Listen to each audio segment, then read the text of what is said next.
Shalom saudara diberkati oleh Tuhan. Perenungan kita akan firman Tuhan terambil dari Matius pasal 25 ayat 26 berkata, "Tetapi Yesus menjawab, tidak patut mengambil roti yang disediakan bagi anak-anak dan melemparkannya kepada anjing." Kekasih Yesus Kristus, ayat ini atau topik ini tidak hanya dibahas dalam versi Matius, tetapi juga dibahas dalam versi Markus. Matius menulis dalam pasal 15 ayat 21 sampai 28, sedangkan Markus menulisnya dalam Markus 7 ayat 24 sampai yang ke-30. Akhir-akhir ini ada video yang beredar di YouTube. Karena persoalan ayat ini, maka kekristenan dianggap hampir seperti anjing. Lalu Yesus dianggap sebagai tokoh yang melecehkan seorang perempuan atau manusia, dalam hal ini perempuan Sirofenesia dalam konteks Markus, dan dalam konteks Matius adalah perempuan Kanaan. Yesus dianggap melanggar hak asasi manusia karena merendahkan seseorang, terutama seorang perempuan yang dianggap ciptaan yang lemah dibandingkan dengan laki-laki, dan Yesus dianggap melanggar hak hidup seseorang. Pada kenyataannya sebenarnya Yesus adalah tokoh lintas kultur, karena dalam Bible, Alkitab menceritakan baik orang Yahudi, baik orang Samaria, baik orang Sirofenesia tadi, orang Kanaan, itu dirangkul oleh Yesus. Siapapun bisa berjumpa dengan Yesus, siapapun bisa mendekati Yesus, siapapun bisa mendapatkan mujizat, pengajaran, bahkan pertolongan dari Yesus, Sang Guru yang agung dan Juru Selamat kita. Tetapi Yesus dalam konteks ini dituduh sebagai tokoh lintas kultur, lintas ilmu, lintas bahasa yang bersalah karena melanggar hak asasi dengan merendahkan martabat manusia yang diciptakan oleh Allah itu sendiri. Nah, apakah demikian persoalannya? Pertanyaannya, apakah demikian? Saudaraku, sebelumnya kita perlu bahas dulu apa konteksnya. Tadi saya sudah katakan bahwa dalam konteks Matius itu disebut dengan perempuan Kanaan, karena Kanaan itu adalah salah satu suku yang ada di tanah perjanjian saat itu yang dijanjikan oleh Tuhan kepada Abraham, Ishak, dan Yakub, dan juga terutama kepada Yosua, dikatakan bahwa harus semua dibasmi. Nah, Kanaan ini mau menunjukkan kepada mereka ini adalah keturunan Ham, bangsa atau keturunan yang dikutuk oleh Tuhan. Lalu dalam konteks Markus disebutkan perempuan Sirofenesia. Dikatakan di situ bahwa perempuan ini seperti anjing yang tidak boleh makan dari remah-remah. Nah, saudaraku, kata anjing dalam bahasa Ibrani-nya adalah kelef. Kelef itu menunjukkan sebuah binatang disebut dengan anjing, yang merupakan binatang yang punya unsur selain kelemahannya adalah menggigit, ya kan, menggonggong. Tetapi kelef di sini juga mempunyai pengertian bahwa anjing itu adalah pribadi yang sepenuhnya setia. Oleh karena itu tidak pernah kita ketemukan, misalnya kita bedakan antara anjing dan kucing. Kalau anjing dan kucing dikasih makan bersama-sama, selesai makan, kucing itu kabur. Tapi anjing tinggal di rumah. Malam atau siang kita pergi atau kita mungkin dalam rumah, yang jaga di rumah itu anjing, bukan kucing. Sehingga dalam teologi itu ada disebut dengan teologi anjing dan teologi kucing. Teologi kucing itu ibaratkan seperti orang yang hanya tahu menerima berkat tapi kabur. Teologi anjing, kelef, ini adalah seseorang yang digambarkan tahu berterima kasih kepada tuannya. Lain lagi dari sifat anjing yang kita temui. Kalau seandainya kita bepergian dan pulang, biasanya yang sambut kita tuh anjing loh, bukan yang sambut kita kucing, gak pernah. Nah, oleh karena itu kelef atau anjing itu sebenarnya punya sisi positif, meskipun sisi negatifnya nanti saya uraikan bahwa tidak boleh dimakan. Dalam bahasa Yunani, dalam konteks ayat 26 ini, Matius menggunakan kata kunarion. Sebenarnya kata anjing dalam bahasa Yunani itu adalah kuol, dog, anjing kecil. Nah, anjing tidak dimakan. Daging anjing tidak dimakan. Karena menurut Imamat pasal 11 ayat 27, bahwa anjing itu masuk dalam binatang lo kosher atau binatang yang haram. Demikian juga segala yang berjalan dengan telapak kakinya, di antara segala binatang yang berjalan dengan keempat kakinya, semuanya itu haram bagimu. Setiap orang yang kena kepada bangkainya menjadi najis sampai matahari terbenam. Jadi anjing masuk di dalam karena berjalan dengan telapak kaki dan tidak boleh dimakan. Seperti babi itu juga tidak boleh. Kuda, unta, dan segala macam itu tidak boleh. Atau unta itu memang mabiak tapi tidak berkuku belah. Nah, itu haram. Nah, saudara-saudara diberkati oleh Tuhan, kalau Markus menyebut dengan perempuan Sirofenesia, ini mau menyatakan bahwa perempuan ini adalah keturunan orang Yunani, di mana orang Yunani itu adalah penyembah berhala. Sedangkan dalam sosioekonomi, orang Yunani itu atau orang Sirofenesia ini adalah orang-orang yang kaya. Tetapi mereka juga penyembah berhala. Sehingga oleh Yesus atau oleh anggapan orang Yahudi saat itu, orang di luar Yahudi itu kafir. Atau orang di luar Yahudi itu adalah bangsa non pilihan Tuhan, sehingga tidak dapat atau tidak layak mendapat kasih karunia Tuhan. Nah, saudara-saudaraku, apa yang kita pelajari dari ayat ini? Apakah Kristen sama dengan anjing? Atau apakah Kristen itu adalah seperti diwakilkan oleh Yesus? Atau kita sekarang pengikutnya disebut dengan selalu merendahkan martabat perempuan? Isu feminisme ini kalau tidak dibicarakan secara alkitabiah berbahaya. Artinya bahwa apakah benar Yesus tidak mengerti masalah feminisme atau merendahkan martabat seorang perempuan? Ada dua hal yang ingin saya sampaikan kepada kita. Yang pertama, dalam konteks ini yang saya lihat adalah bahwa Yesus tidak melanggar hak asasi. Yang pertama adalah bahwa Yesus berbicara mengenai urutan misinya. Jadi kalau Yesus berkata bahwa tidak benar, tidak cocok, tidak pantas memberikan makanan kepada anjing, bukan berarti perempuan itu adalah anjing. Tapi ada sebuah komparatif yang dibuat di situ. Sebuah perbandingan dari sifat yang ada, dari keutamaan misi Yesus. Nah, kenapa? Karena dalam ayat 24 Yesus bilang begini. Jawab Yesus, aku diutus hanya kepada domba-domba yang hilang dari umat Israel. Nah, kenapa Matius menulis demikian? Karena kalau kita lihat struktural dari Injil Matius, maka kita menemukan bahwa di pasal 10 juga demikian. Di pasal 10 tatkala Yesus mengutus para muridnya untuk mereka pergi memberitakan evangelium atau Injil kerajaan Allah, Yesus tahu. Dan Yesus bilang begini, jangan memberi salam.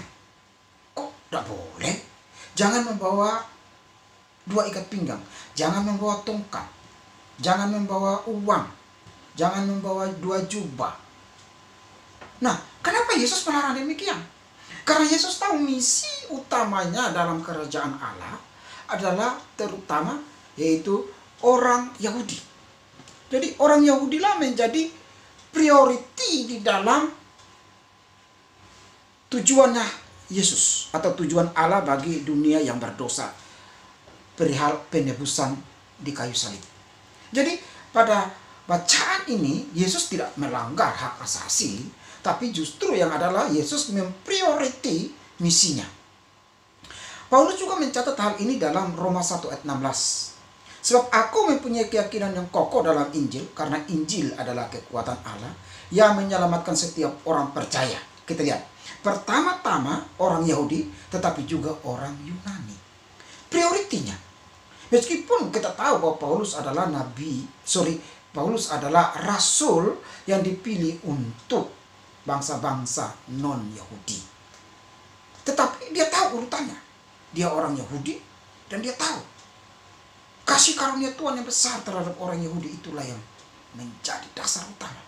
Tetapi Paulus juga tahu bahwa urutan itu ada. Nah, saudara-saudara berkati oleh Tuhan, kita lihat di sini bahwa kenapa Israel menjadi pribadi yang begitu unggul dan menjadi priority dalam rencana keselamatan. Menurut Roma pasal 9 ayat 4 sampai 5, kurang lebih ada 8 kelebihan orang Yahudi. Jadi, saya melihat belum ada bangsa lain yang tercatat dalam sejarah atau dalam Injil bahwa punya kelebihan seperti orang Yahudi. Yang pertama, Israel diangkat menjadi anak oleh Allah. Yang kedua, Israel telah menerima kemuliaan. Yang ketiga, Israel menerima perjanjian-perjanjian. Belum ada satu bangsa pun yang presidennya, rajanya, atau penguasa dunianya itu menerima perjanjian dari Tuhan.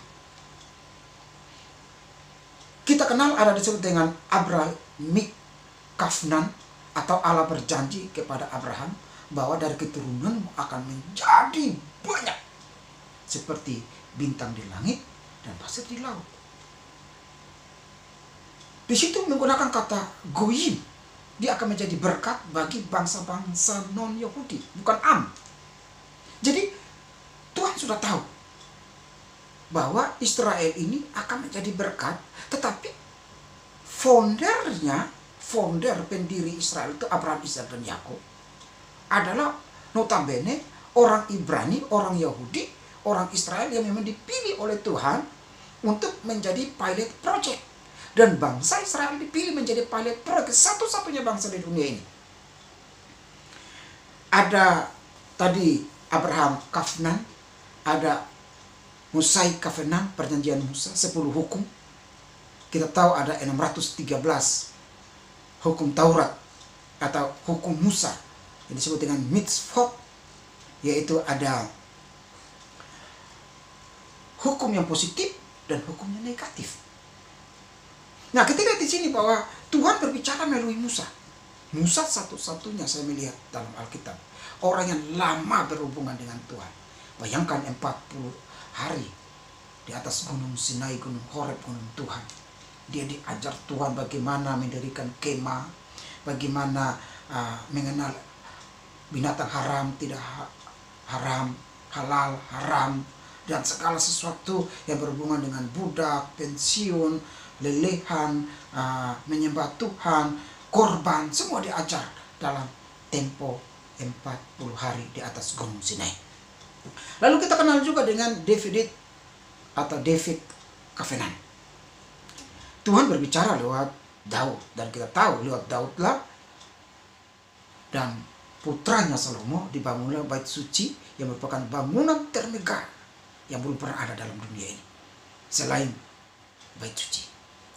Yang keempat adalah Israel menerima hukum Taurat. Bapak Ibu, saya teringat dengan pendapat Napoleon Bonaparte bahwa tatkala dia menaklukkan hampir seluruh dunia dan dia sampai memberikan sebuah statement bahwa belum ada bangsa yang punya hukum Taurat sedetail Israel. Contoh, dulu belum ada water closet atau WC. Jadi Tuhan membuatnya bagaimana? Kalau dia pergi harus membawa sekop kecil. Jadi kalau kita lihat kucing, dia habis dia gali dulu tanah, dia habis dia tutup, dia timbun. Kenapa? Supaya tidak menimbulkan bakteri. Nah dulu seperti itu. Sampai hukum sedetail itu ada pada orang Yahudi dalam 613 mitzvot. Nah, Napoleon Bonaparte berkata bahwa orang Israel, orang Yahudi adalah bangsa yang paling teliti karena punya hukum yang paling sedetail-detailnya diatur. Sehingga kalau mereka menjadi orang yang disiplin, ya saya bilang benar. Nah saudara-saudara, yang kelima adalah Israel diberikan kesempatan untuk melayani Allah. Sepanjang perjalanan 40 tahun, Israel diperkenankan Tuhan menyembah, bahkan melayani baik di tabut perjanjian melalui keturunan Lewi, dan juga mereka bisa berdialog dengan Tuhan melalui Harun, melalui Musa, dan melalui yang lain. Yang keenam adalah Israel menerima janji-janji dari Allah tentang kelahiran Mesias. Saudaraku, iman Kristen sudah teguh, kokoh bahwa Yesus satu-satunya juru selamat. Tidak ada juru selamat yang lain. Dan janji tentang juru selamat itu sudah bertahun-tahun, beribu tahun. Itu datangnya bukan melalui bangsa non-Yahudi, tetapi datangnya melalui bangsa Yahudi. Yesaya orang mana? Yahudi. Musa orang Yahudi. Daud orang Yahudi. Meskipun mungkin orang lain berkata atau agama lain berkata itu nabi mereka, tetapi mereka itu orang Yahudi. Sehingga kalau polemitisasi tentang Ulangan 18 ayat 18 bahwa yang dimaksudkan Musa akan bangkit seorang nabi yang lain, itu merujuk kepada salah satu nabi yang dipercaya oleh agama lain. Bagi saya itu nonsen. Karena di situ di tengah-tengah kamu, berarti orang itu lahir dari orang Yahudi. Tidak boleh orang bangsa lain, tidak boleh, harus orang Yahudi. Karena dari tengah-tengah kamu. Nah, siapa yang orang Yahudi yang bisa menggenapi 500 janji tentang dirinya sendiri? Siapa yang sebelum lahir sudah diberi nama? Anak ini akan dinamakan Immanuel. Yesaya 7 ayat 14. Zakaria 9 ayat 9 menubuatkan bahwa akan ada para putri-putri Yerusalem melihat seorang raja yang mengendarai seekor keledai muda, lalu berteriak, Hosana, Hosana. Siapa? Zakaria 9 ayat 9. Hanya di Yesus. Mika 5 ayat 1 bahwa lahir di Bethlehem. Maka orang Majus salah. Mereka pikir raja itu lahir di kerajaan. Mereka datang ke Yerusalem. Dan Herodes pun kaget. Diperiksalah Taurat itu. Ternyata lahirnya di Bethlehem. Kalau Yesus lahirnya di Yerusalem, Alkitab salah, bohong. Pembohongan teologi. Tetapi karena lahirnya diverifikasi lagi oleh Herodes dan oleh ahli-ahli Taurat saat itu bahwa lahir di Bethlehem, maka pergilah para Majus ke Bethlehem. Jadi, saudaraku, tidak ada pribadi atau manusia yang unggul, yang hebat, atau yang kita kenal dengan manusia yang punya power di dunia ini selain daripada pribadi yang lahir di Israel, yang daripadanya nubuatan itu berkata lahir juru selamat. Yang ketujuh, Israel memiliki bapak-bapak leluhur. Abraham itu bukan bapaknya kita. Musa itu bukan bapaknya kita. Daud bukan bapaknya kita. Salomo bukan bapaknya kita. Itu bapak mereka. Sehingga kalau mereka berpolemik dengan Yesus persoalan keturunan di dalam kitab Injil, bapak kami Abraham, kamu siapa? Meskipun itu bahasa sindiran ya, bahwa mereka jelas. Mereka mempertanyakan keilahian dan proses kelahiran mengandungnya Yesus. Tetapi kita lihat di sini bahwa dari konteks ayat itu jelas bahwa mereka percaya dan memiliki bapak leluhur, orang percaya, yaitu Abraham. Meskipun kita sekarang menjadi anak-anak Abraham bukan karena biologis, tetapi iman Kristen berkata bahwa kita punya garis keturunan itu tidak ada, tetapi kita punya iman yang sama. Abraham percaya kepada Yehova Yireh, Ra, Allah yang sudah melihat ke depan, yaitu dengan mempersembahkan Ishak diganti dengan domba, yaitu Kristus sebagai anak domba Allah yang agung yang mati bagi kita. Dan di ayat berikutnya kita lihat di situ bahwa Abraham di ayat 11 pasal Ibrani pasal 11, kita lihat di situ bahwa Abraham juga percaya di ayat 13 bahwa merindukan sebuah kota yang akan datang. Kota itu yang dimaksudkan kalau dalam kitab Wahyu yaitu surga Yerusalem baru yang akan datang. Jadi Abraham punya dua keunikan, keunggulan ini. Nah, oleh karena itu orang percaya meyakini bahwa nanti mati masuk surga.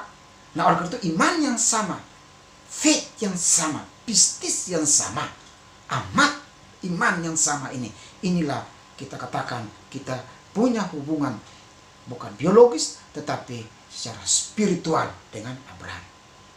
Lalu yang terakhir, ke-8, kelebihan Israel adalah Kristus datang melalui Israel. Yesus itu orang Yahudi. Dia tidak pakai dasi seperti saya kalau berkhotbah. Dia tidak pakai pantofel seperti saya, tapi dia pakai kasut. Dia pakai jubah. Yesus itu tidak makan RW. Yesus itu juga tidak makan B1, B2. Yesus tidak makan makanan haram. Dia orang Yahudi kok. Yesus orang Yahudi. Yesus bukan orang ke kita. Jadi semua ditancap. Tidak. Meskipun dia itu tokoh atau pribadi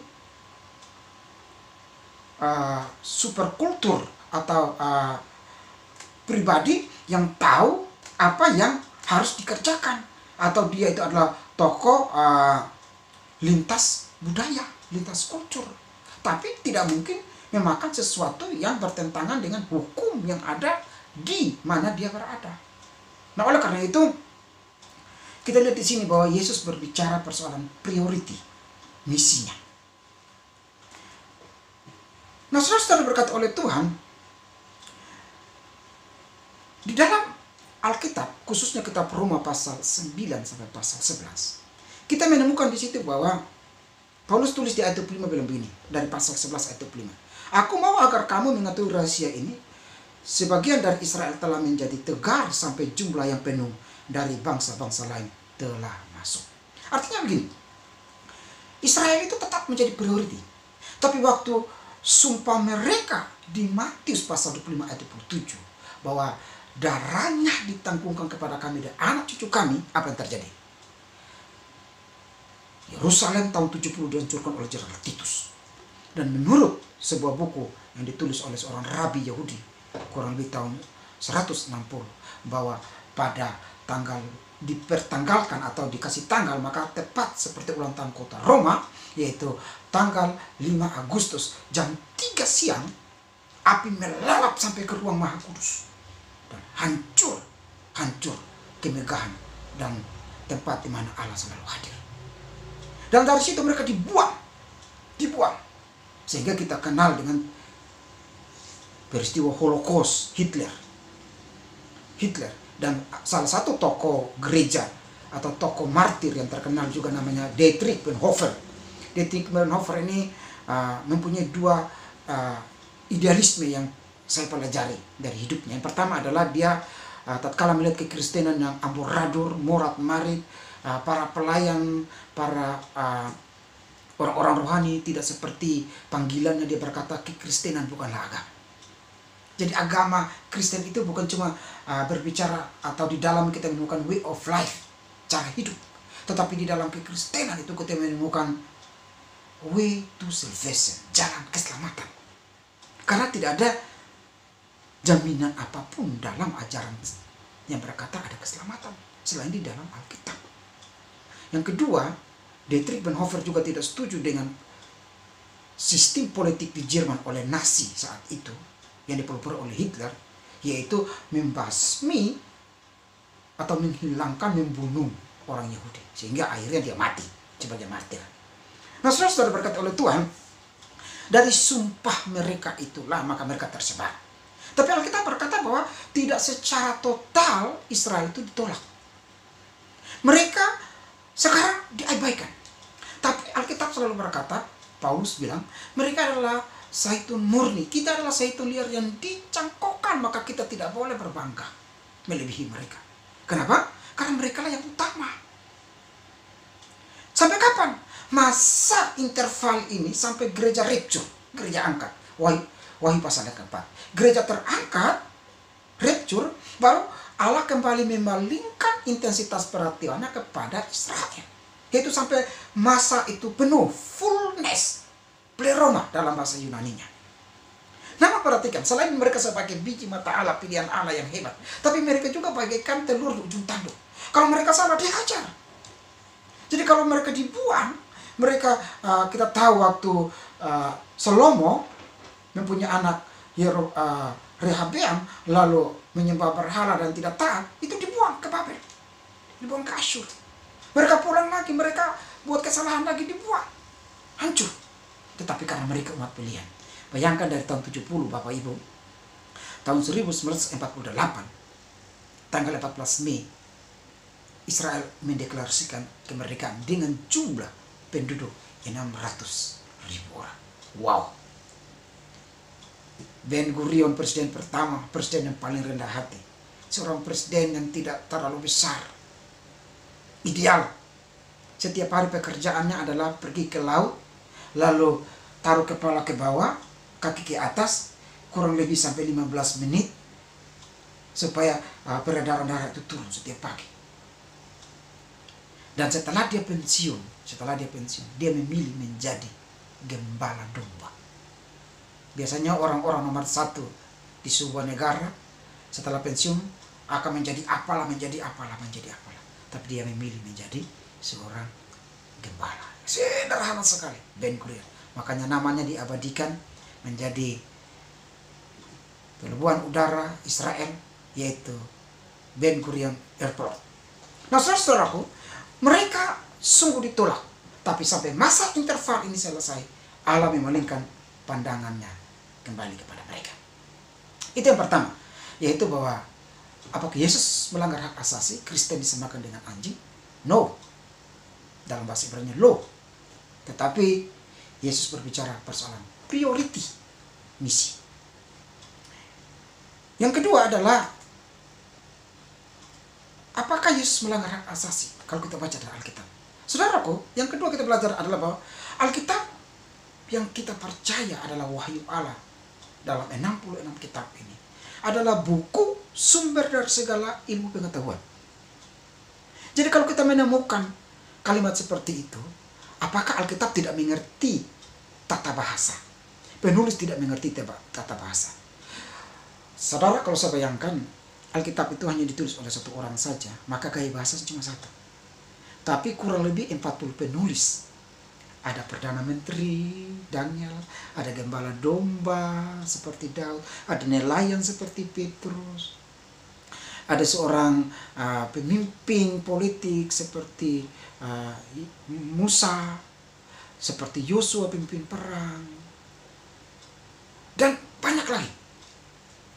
Artinya bahwa bervariatifnya penulis autor Alkitab ini, maka memungkinkan banyak gaya bahasa. Dan Alkitab juga bukan cuma ditulis oleh kurang lebih 40 penulis, tapi Alkitab juga ditulis di 3 benua. Musa menulis di Afrika, Musa juga menulis di Asia.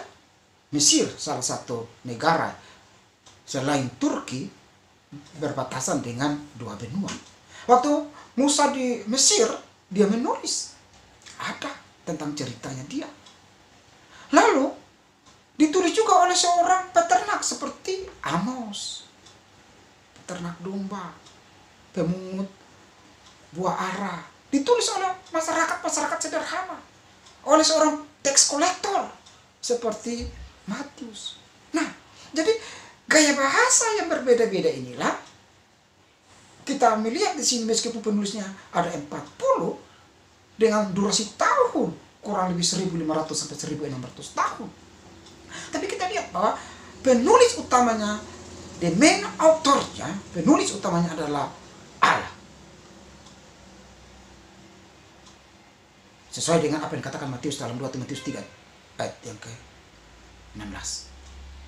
Yaitu bahwa satu, Allah menjadi penulisnya, Theopnetos. Allah menghembuskan rohnya, ruahnya, nafasnya kepada para penulis, lalu mereka menulis. Mereka tidak pasif, mereka aktif. Mereka menulis dengan gaya bahasa, kultur, budaya, pengetahuan mereka. Tulisan Paulus jauh lebih berbeda dengan Petrus. Sehingga Petrus berkata, kalau kita baca tulisan Paulus, maka ada banyak hal yang perlu kita camkan dan mengerti dengan bijak. Nah, artinya bahwa Alkitab adalah buku sumber pengetahuan. Alkitab bukan buku ilmu pengetahuan. Meskipun Alkitab adalah sumber ilmu pengetahuan. Tetapi Alkitab bukanlah buku ilmu pengetahuan, namun berisi pengetahuan. Contoh, sebelum Columbus mengelilingi dunia dan berkata dunia itu bulat, Nabi Yesaya sudah berkata, Yesaya 40 ayat 22 bilang begini, Dia yang bertata di atas bulatan bumi, yang penduduknya seperti belalang, Dia yang membentangkan langit seperti kain dan memasang seperti kemah kediaman. Jadi bumi itu bulat, itu sudah dikatakan oleh Nabi Yesaya. Tidak ada bumi datar, ini adalah bumi bulat, bumi lonjong seperti telur. Dan matahari pusatnya, bumi lain mengelilinginya. Saudara bisa bayangkan planet-planet yang kita tahu itu berputar dalam rotasi yang hebat. Seandainya satu aja macet, selesailah dunia ini. Tetapi itulah, Alkitab adalah sumber dari segala pengetahuan. Alkitab juga bukan buku sastra, tetapi berisi karya-karya sastra atau tulisan yang agung. Saudaraku, kurang lebih ada 8 simbol atau ada 8 metafor yang dipakai dalam Alkitab. Saya hanya mengupas beberapa. Contoh, Alkitab juga menggunakan bahasa metafor atau bahasa simbolik seperti hiperbola, melebih-lebihkan ada. Bahasa eufemisme, penghalusan, ada. Bahasa sarkasme, sindiran yang kasar juga ada. Sinadoke, menyebut satu, menyebut keseluruhan juga ada. Antropomorfisme, yaitu benda mati menjadi benda hidup juga ada. Antropopat, sifat manusia diberikan kepada Allah. Contoh, Allah menyesal, Allah berjalan di Taman Eden, contohnya begitu. Dan yang paling hebat sekarang yang kita bahas di sini adalah Alkitab menggunakan salah satu sifat dari binatang, yaitu yang disebut dengan soformisme. Kalau dalam kitab Yesaya atau dalam bagian kitab Mazmur dikatakan Allah itu bagaikan Raja Wali. Superiority dari sifat sebuah binatang diambil untuk Allah, untuk dilukiskan supaya manusia mengerti.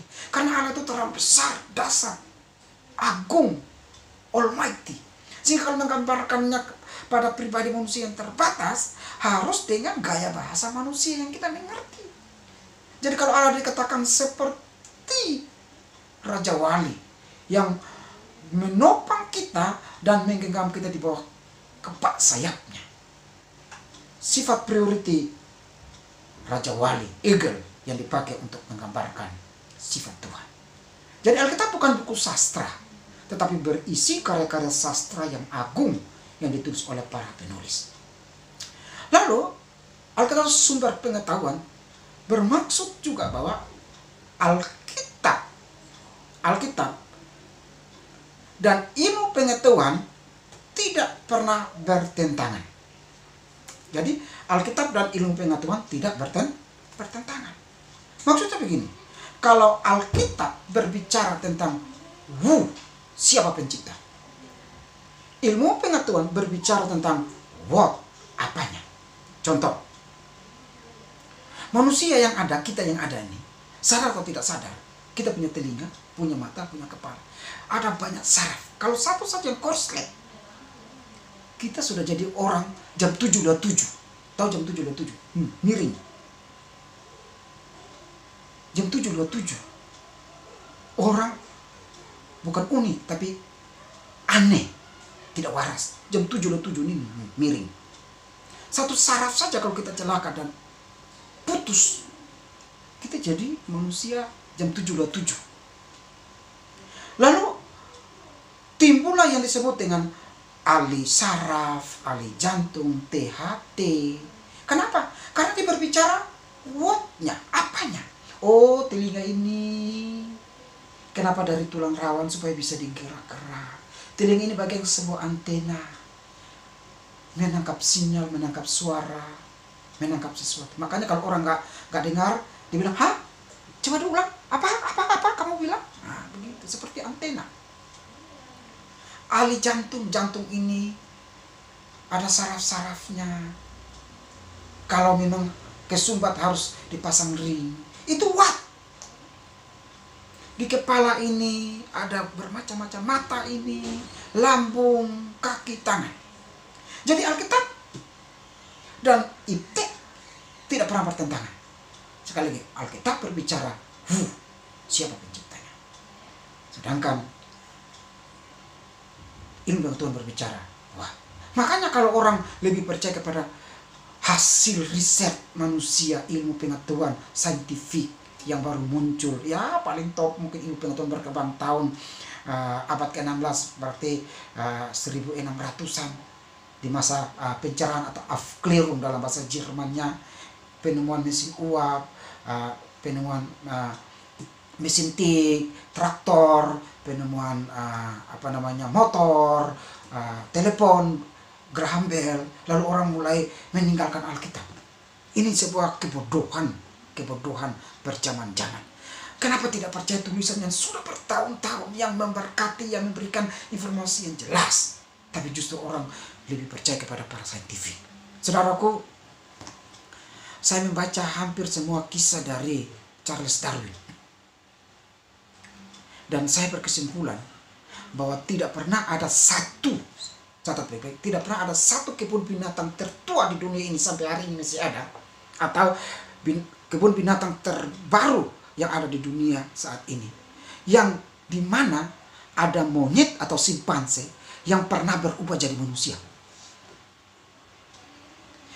Kalau orang yang percaya manusia dengan teori missing link-nya Darwin dari monyet, maka saya bilang begini, kesian ya bapak lu mama lu dari monyet ya.